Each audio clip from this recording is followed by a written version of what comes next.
Thank you very much. I will browse through the market and policy part of the trends in PV application 2019, which is the annual report of the IEA PVPS Task 1. And I will go a little bit into details on market and policies features, as you explained, before giving the floor to my colleague Izumi Kaizuka, who will go more into industry development. As you might have seen, the International Energy Agency, the IEA, has a new logo, new features, and so is the IEA PVPS. That's not the most important thing. Just as a reminder, the IEA PVPS is a technology collaboration program from the International Energy Agency, which has been established in 1993, which groups 27 countries plus the European Commission, and so all the other all the European Union members, which are not directly associated, and 4 associations, and which deals with a certain number of aspects of the energy transition base of PV, active in market and industry research, sustainability, reliability, grid integration, BIPV, VIPV, solar resource, and of course off-grid and edge-of-the-grid applications. These are all the subjects that the IEA PVPS program is dealing with, and task 1, the one which is organizing this webinar with Leonardo Energy, is devoted to market analysis, policies, industry analysis, and is also the think tank of the IEA PVPS. But it's more interesting to jump into final numbers. If we look at the total installed capacity in the world, we had more than 512 gigawatt of PV at the end of 2018. It's still quite a nice curve, which develops quite fast, which makes me say about 500 gigawatts that actually we have half of a terawatt installed. And why am I shifting from gigawatt to terawatts? It's because what's going to come in the coming years, it's significantly more installations than what we have seen until now. So I'm not saying that we can forget the gigawatts, but at least we can start to think in fractions and soon in units of terawatts with regards to PV installations. If we look at the market itself and how it developed, the market was roughly stable in 2018 compared to 2017. Most probably some countries will update their numbers as it happens very often, and most probably we will see numbers increasing up to 105 gigawatts. But that's not the most important thing. What is more important is that we have seen in the last 12 years a continuous development of the PV market, which went 10 years ago from a little bit more than 6 gigawatts to more than 100 gigawatts. And this is something quite impressive that we have seen not that often, I would say, in the energy industry. The only comparable thing to a certain extent is the development of nuclear power in the 50s, 60s, 70s, and 80s, but at a lower level. And if we look at the reason why the market stabilized in 2018 compared to 2017, this is what we can see in the slide number 5. It's mainly because one market, the Chinese PV market, declined. And it declined from 54 gigawatt in 2017 to around, 53 to around 44 gigawatts. But it hides completely a reality, which is the fact that in all the regions of the world, the market developed significantly. And so the growth, which we can see and we can feel when we discuss with the industry in general, is not reflected in the final numbers, because of the decline of the Chinese PV market. But if we look at the other regions, the market grew almost everywhere. It grew almost everywhere. It declined slightly in India due to specific policies and the difficulties finally to establish the right regulatory framework. But in all other places, we see the market developing. And it continues into 2019. What's going to happen in 2019 is a bit more complex to forecast. We can imagine, given the numbers that we see for the time being, that the market will grow again, even if the Chinese PV market is expected to decline again to maybe 30 or 35 gigawatts, we will see at the end of this year. But the dynamic of the market is quite important for the time being. And with growth in almost all regions and new growth regions which are appearing, we can expect that the market is going to pass again, and a bit more significantly, the 100 gigawatts mark. Now it's quite interesting to look a little bit more in detail on what's happening in this market and why we have such variations. If we look a little bit at the PV markets, we can say that basically 10 or 15 countries, we could go up to 20, are driving the entire PV market. Of course, these countries are amongst the richest and the most populated ones. But if we look at the numbers, we still have more than 85% of the market in 2018, which was in the hands of only 10 countries out of 200. And if we look at the top 5 countries, we had 74%. And of course, one country, but it's not a surprise in the PV markets, which represented a significant share. I personally believe that this is going to change in the coming years. But so far, the ratio between the first one, China, which installed more than 40 gigawatts, and the two followers, India and USA, with a little bit more than 10 gigawatts, is still quite important. After that, the market is a bit more balanced, with European Union, which has installed a bit more than 8 gigawatts, Japan with a bit more than 6 gigawatts, and so on. But the question is basically, do we have a high market in China and a low market elsewhere? Or is it the fact that we have a market which is most probably too low in all regions, even in China? And I think that's basically the summary of what's happening for the time being. The growth path in China has been quite important at a reasonable level, finally, given the objectives that the government defined. But in other places in the world, the PV market is still too low. And this is basically an interesting summary of the situation. It's the speed at which the top 10 entry level is increasing, except in 2018, was quite slow. And if you look at the numbers, you see that basically the 10th market grew in 3 years from 617 megawatts to a little bit more than 1.5 gigawatts. And that's quite an interesting element, which completes what was said on the previous slide, is that the market is still highly concentrated in a limited number of countries. And once we start to approach the number 10 and even more number 15 or number 20, we have relatively low level of installations. Now this level, this top 10 entry is growing year after year. Now we're at 1.5 gigawatts. Maybe we will be around 2 gigawatts this year, but I believe that this has to continue further and develop in order to have a more stable global PV market. It's also interesting to look a little bit more in detail at the total installed capacity, because it shows per region something quite interesting. It shows that basically the market was basically driven by Europe first, and then it started to develop in Asia. And that's something which is quite obvious. The demand for energy, demand for electricity is the highest in the most populated countries in Asia. China, I'm talking about India, but there are others which are developing. We have seen Thailand developing, we see Australia developing quite fast, Korea. There are plenty of installations for the time being in Vietnam, which will appear on the map in 2019 and 2020. And so basically more and more, this figure reflects the globalization of the PV markets. The fact that in the beginning it was installed by countries which really wanted to go forward at European level. It was the case of Spain first, then Germany, Italy, and a certain number of other markets. I'm not going to come back on that. But now PV develops more where the demand is, where there is a real demand for electricity and energy, and where the population is the most important.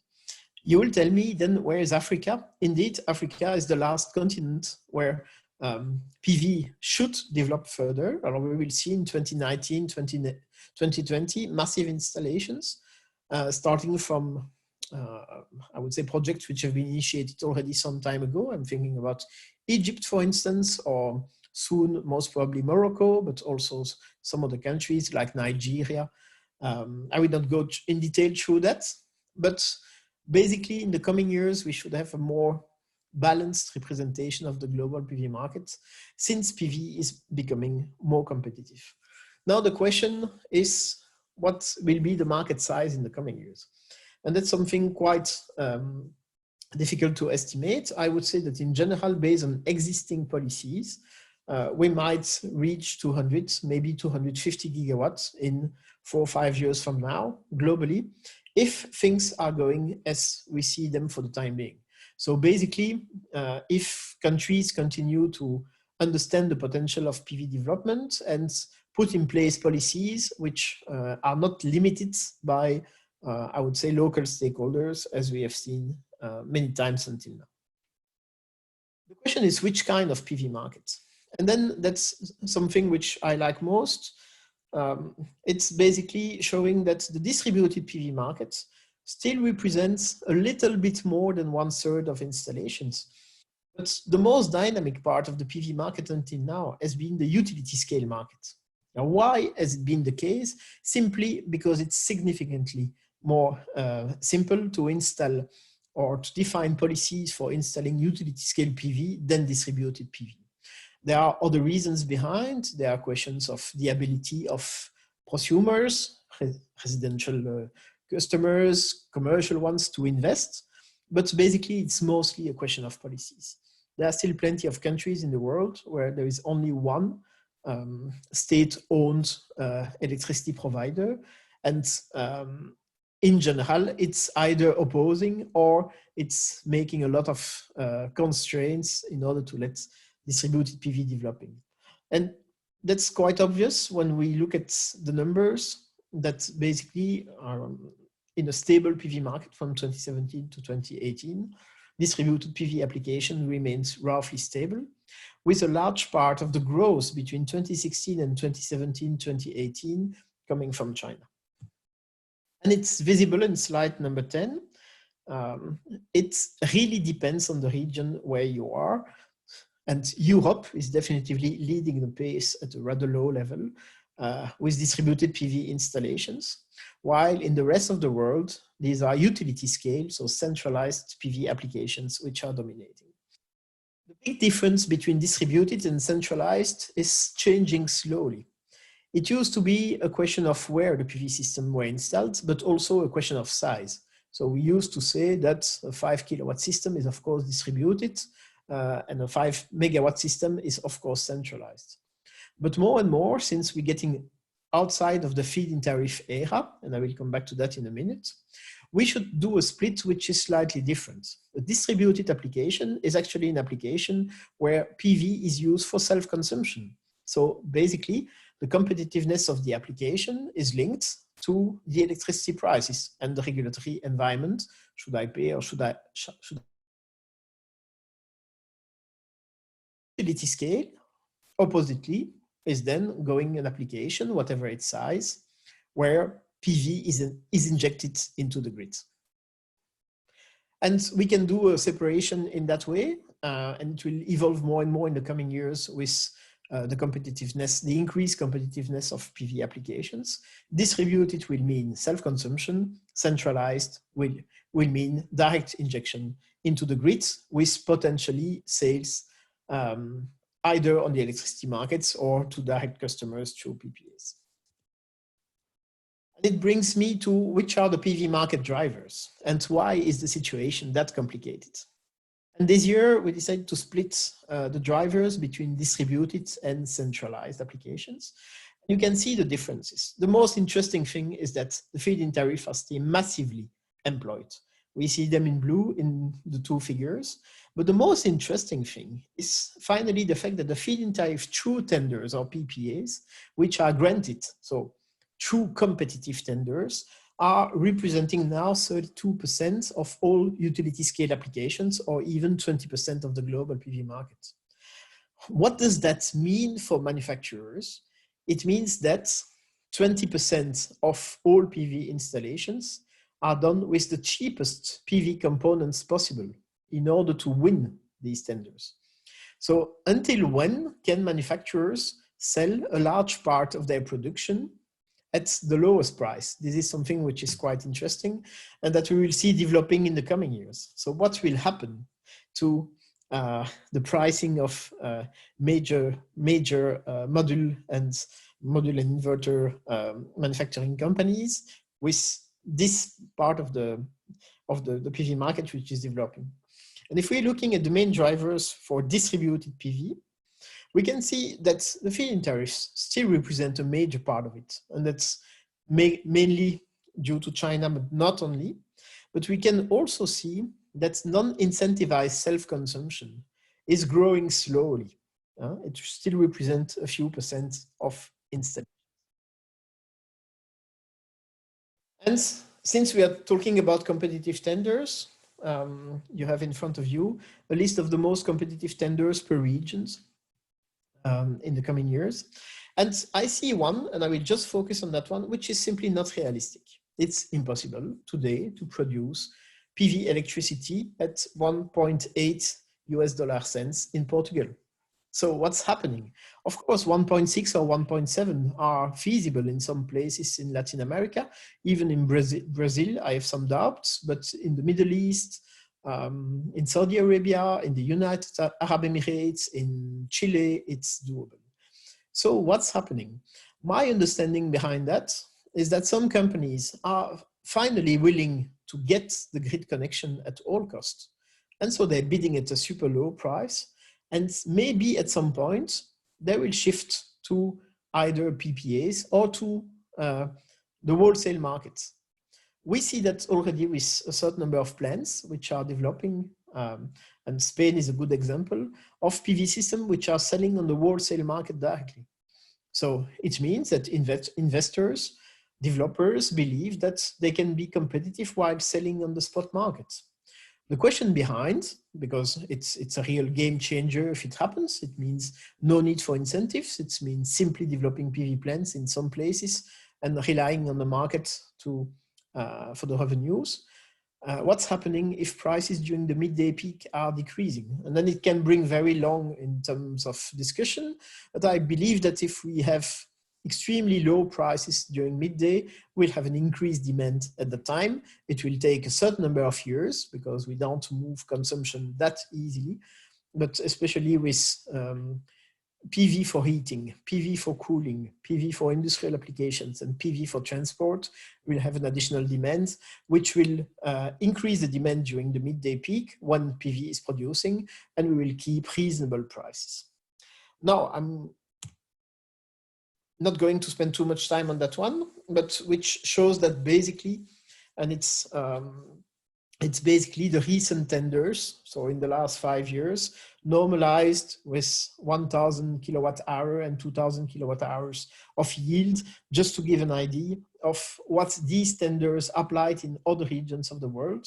So basically 1,000 kilowatt hours per kilowatt peak is Germany, for instance. 2,000 could be the south of Europe or many places in Southeast Asia. It shows which level could be reached. I'm not going to spend too much time on that one. And I will shift to other elements of PV development, starting with the business value of the PV market and industry. Again, that's something which is quite interesting. We see that on a regular basis, PV starts to contribute in a significant way to the economy of the countries where it develops. Have a look at the first number. PV contributed to 0.4% of the GDP of Australia in 2018. These numbers are absolutely not negligible. We have seen higher numbers in the past. I remember that Bulgaria at some point had 3% of its GDP coming from PV 1 year, but it was just a one shot, which was not repeated and shouldn't be repeated. But it shows that to a certain extent, PV becomes a growing element of the world economy. Basically, we have computed that more than 130 billion of US dollar are circulating through the PV sector every year, through industry, through markets, through operation and maintenance. Of course, this number is computed based on installations, so it doesn't take into account the variability of investment in the industry. Employment is quite important as well, and it has reached for some time already the million job mark, and I believe it's going to continue growing. I will not spend too much time on that. And I will basically conclude with 3 slides on how much do PV represent. So based on the installed capacity at the end of the year, 2018, PV could cover 2.9 or almost 3% of the global electricity demand. You will tell me it's not that much. It's not that much, but it was achieved quite rapidly. When you look at what the situation was 10 years ago, where we are now, I have no doubt that in the coming years, maybe before 2030, PV will reach more than 10% of the global electricity demand. And for those who are a little bit aware of the works of Christian Breyer in Finland, in Luperanta University of Technology, PV could cover up to 69% of the energy demand in the world in 2050, based on its expected competitiveness in the coming years. Just looking a little bit at PV in the global electricity demand.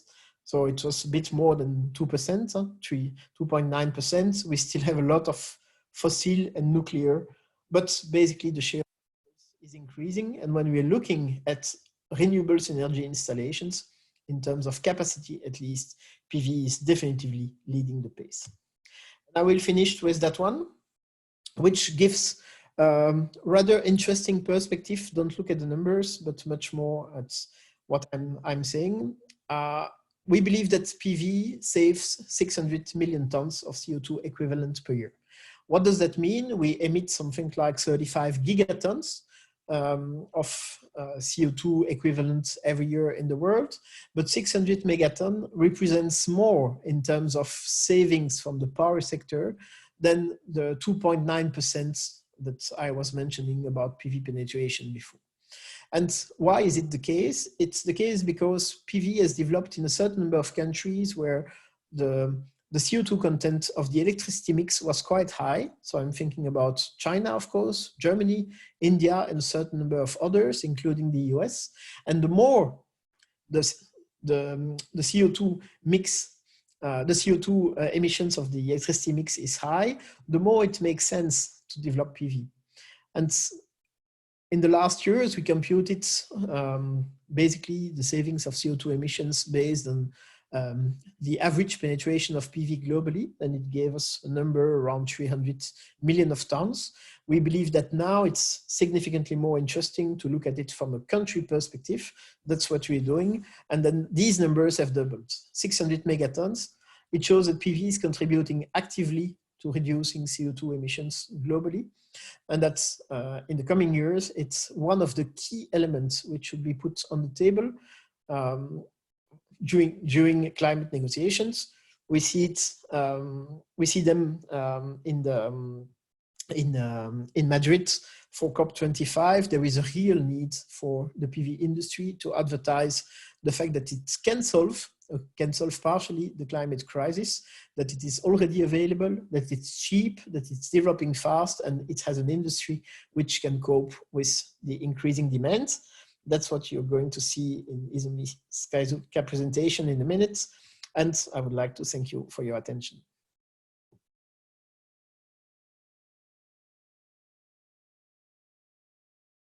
Great, Gaëtan. Thank you very much for your presentation. Now we can give the floor to Izumi. Izumi, you can start sharing your presentation and unmute yourself. Thank you. Hello.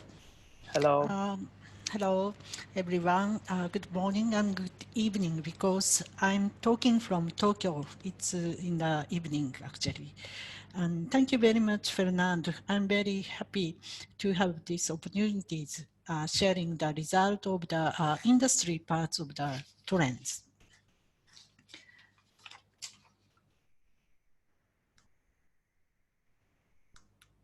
Now, this is my contents. First, I'd like to briefly introduce you to my company, RTS Corporation, because some of the slides are from our own study. But my main focus of this presentation is industry trends from the recently published trends report of the IEA PVPS. And then I talk about the some of the highlights from the trends report, plus some more recent trends, because now it's in December, the almost 2019 is ending. And then I talk about the downstream sector and some new application trends. Then finally, I'd like to give you some challenges for the terawatt era. This is just my company's scope of the business area that I'd like to enhance emphasis that we are established in 1983. Since then, we are working for the industry, PV industry in Japan and outside of Japan. This is the reason we are conducting the primary survey of the production data.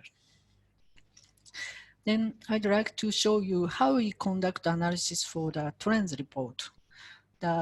We have the member countries already. Gaëtan Masson, our operating agent, showed you. And each country submit to the national survey reports. And this include the member country include major manufacturing countries such as China, Malaysia, or Korea. And but we complementary survey the non-member countries such as India or Singapore or Taiwan. And we also use available information and figures from industry associations or company releases. Based on this information, that we analyze the trends of the industry. The next slide already Gaëtan showed we have the around 100 megawatt of the PV gigawatt of the installation last year. And Gaëtan said Chinese declines compensated by the global growth. This fact is very important because this fact also affects the price trend of the PV modules. Later I'll talk. And in this chart, I showed the trends of the installation capacity. It means demand and PV module production volume plus manufacturing capacity. As you can see, the gaps of the production capacity and the demand is widening. Especially after 2018 because of the Chinese policy change. And the 2019, our analysis, our estimation, the manufacturing capacity will reach more than 200 gigawatt. But I think the actual figure, actual manufacturing capacity is somehow less than the reported figure because the some of the we have to think about retired equipment, outdated or old equipment already not used for the production. But still, I think the gap, this gap created the price reduction in 2018 and also the 2019. I'd like to tell you why at now the production share by country, this flow chart along the value chain from the polysilicon, wafer, PV cell production, module production, all of the chart shows the China dominates the PV production. And also China is the largest consumer of the PV modules. If we plot the similar chart that I already showed, the global one, this is the Chinese version. If we compare the installation installed capacity in the blue bar, and the red bar showed the Chinese production, and the green bar shows the Chinese manufacturing capacity. Due to the policy change, you saw the drop of the demand, but the Chinese production and manufacturing capacity increased in 2018 and also in 2019. And this contributed to the reduction of the PV module price. And I think in the end of the 2017, the spot price of the polycrystalline PV module was 31 US cent per watt. But in 2018, in the end of the 2018, it dropped to 22. And now, I think in the end of November, around 19 US dollar per cent. So the Chinese demand and supply also affect the global PV module price trends. Now I'd like to show the slide with the different view. This shows the PV module technology, and you see the technology share is changing recently. Until 2017, in crystalline silicon technology, the multicrystalline dominates. But 2018, we saw the growth of the monocrystalline or single crystalline technology. This is because I think one of the reasons is due to the Chinese policy. In Chinese top runner program or front runner program, the requirement of the high efficiency module drive the demand for the high efficiency modules. And maybe this year, the share of the monocrystalline may surpass the multicrystalline modules. The next table just to show the top 5 cell and module manufacturers. I do not want to give the details, but I just want to show the players of the cell production and module productions are a little bit different because their strategy of the manufacturing. I will give you the more details later.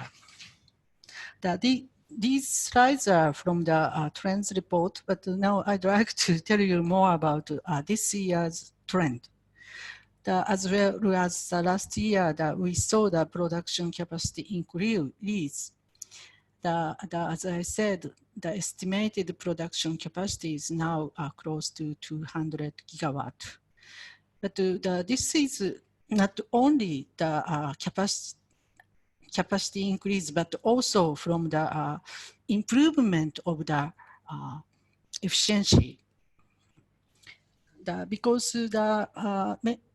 most of the major companies working on the combining with several technologies, and now the PARC technology is almost the norm for the industry.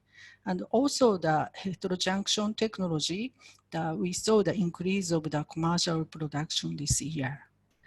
And of course, the bifacial PV module shipment increases. And also the further cost reduction has been observing with the drop of the polysilicon price and wafer prices.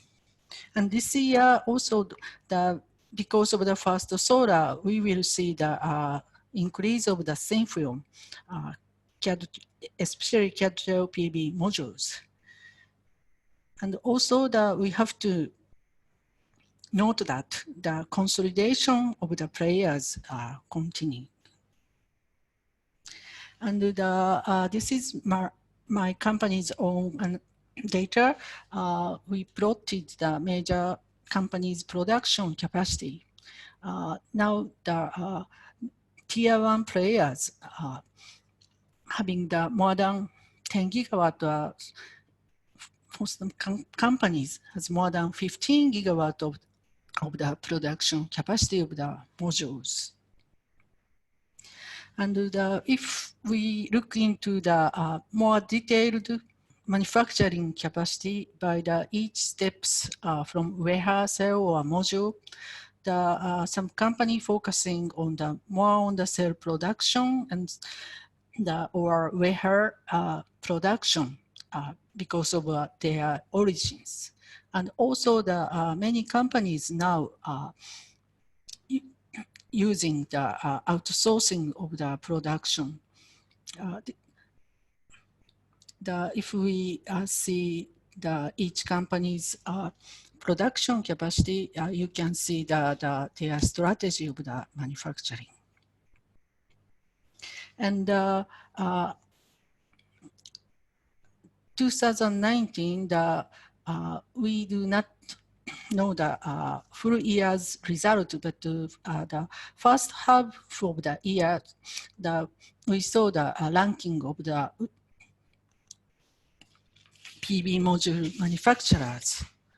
The Jinko Solar kept the first position, but some companies changed the rankings. So I think at now the consolidation is continues, and we are not sure who will be the top 10 ranking this year. Always the top 10 players are every year changing.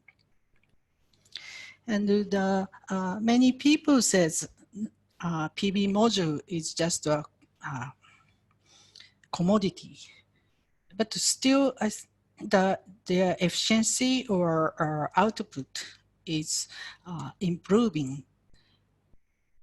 Each steps of the value chain, the companies working on the new technologies, and this contributes also the increase of the manufacturing capacity, and especially contribute to the soft cost of the downstream sector.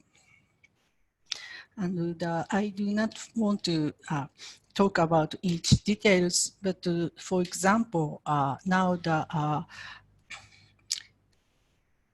monocrystalline silicon technology, the companies are trying to use the more larger wafers, and we are not sure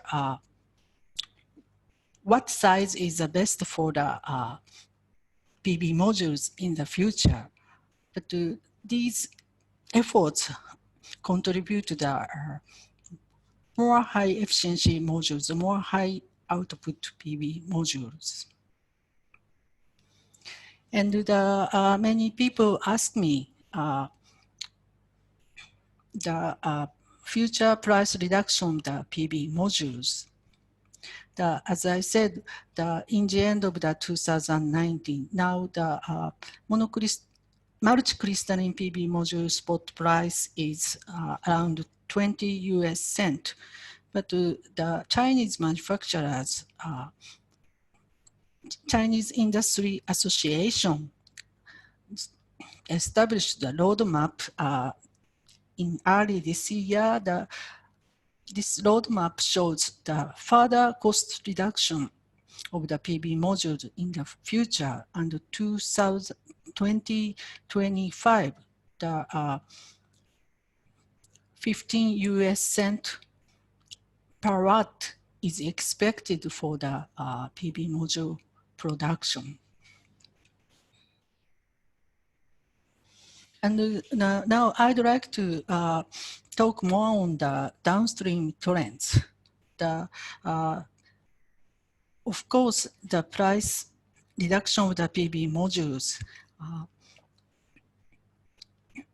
contribute to the reduction of the BOS cost. And also the inverter sector, the price reduction is increasing.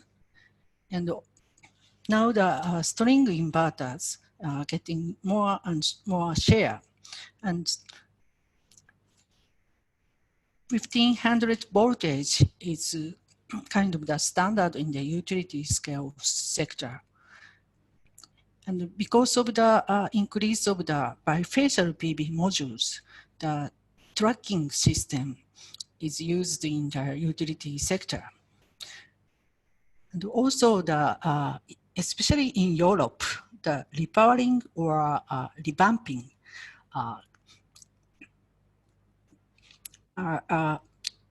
for the aged utility scale PV power plant is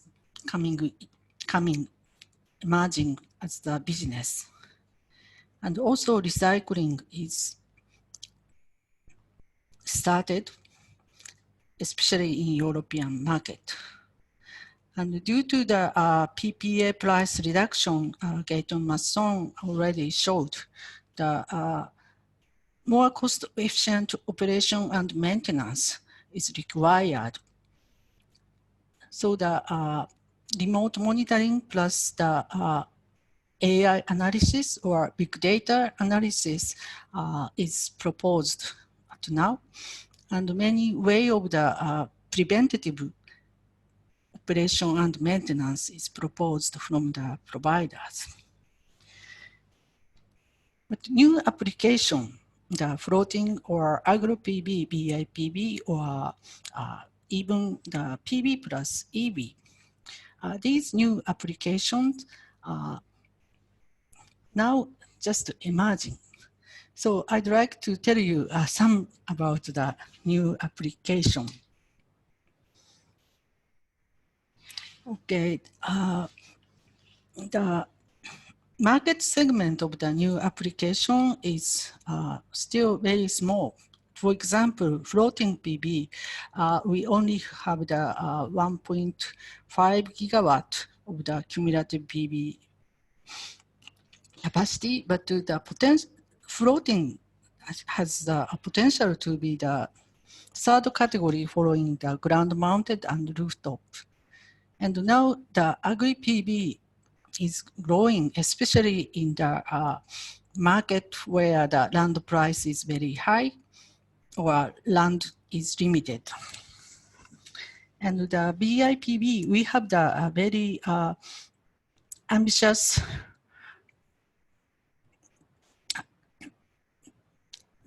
some companies are very ambitious this market, but still not yet fully developed.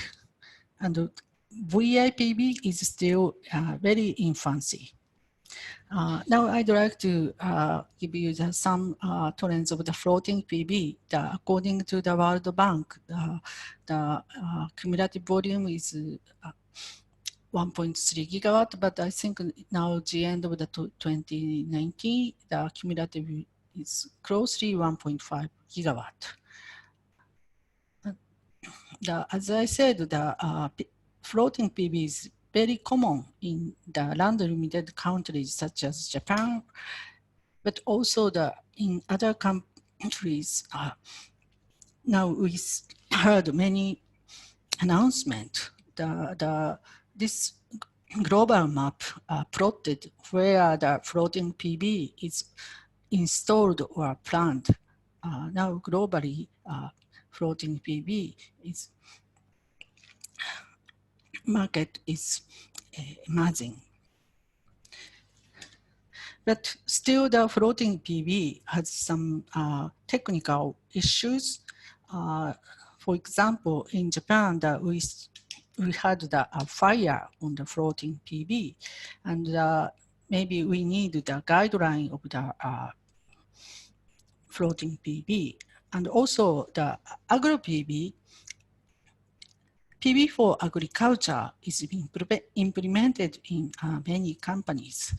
This is not the new idea, but recently the new design of the structures are proposed and implemented in the agricultural land. But this application is very specific structures for sharing the solar energy with agricultural products. And maybe we need the transparent PV in the future for the greenhouses. And the next I'd like to talk about the building integrated PV. This chart is from the IEA PVPS Task 15 report.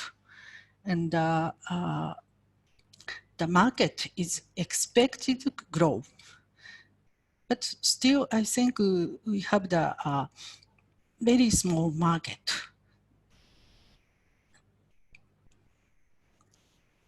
And as well as floating PV, we need to have the standard, especially the how to maintain or how to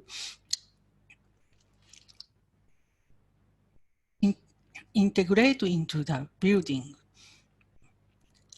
It's very important.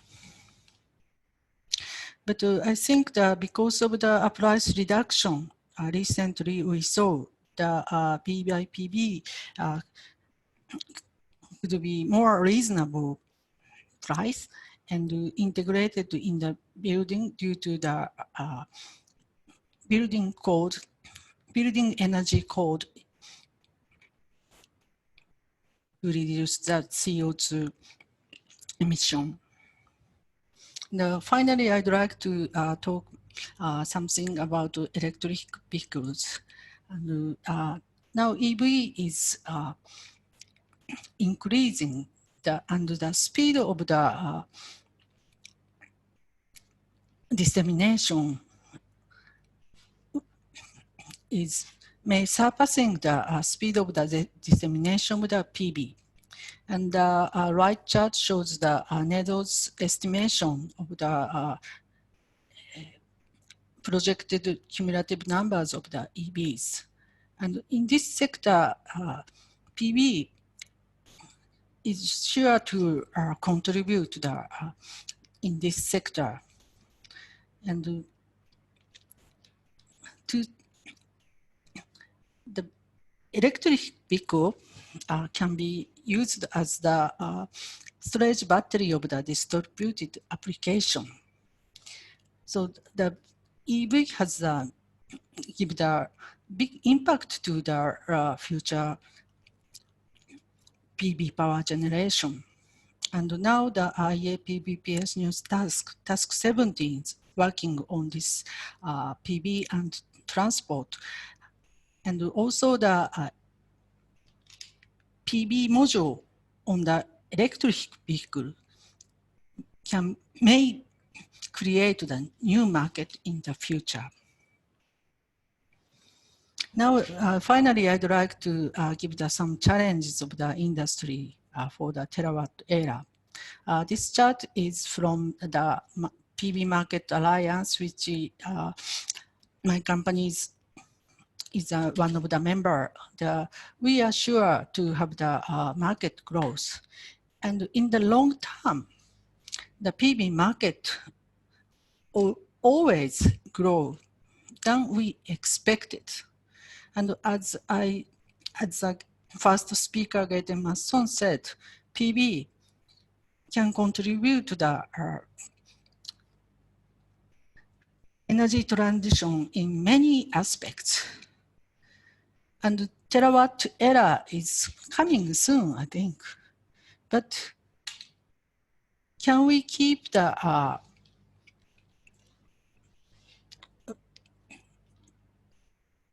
to increase the PV manufacturing volumes in the future? Because at now the balance sheet of the PV companies is not in good shape. And also we need to think about the sustainability of the PV manufacturing.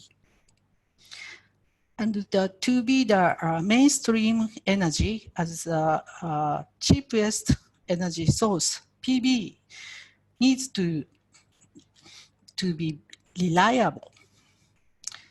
And also the harmonization with the other technology required in the future. But I think we are ready, and also the industry is ready for the future. And that's the reason the IEA PVPS work for the many issues through the tasks. Thank you very much for your kind attention.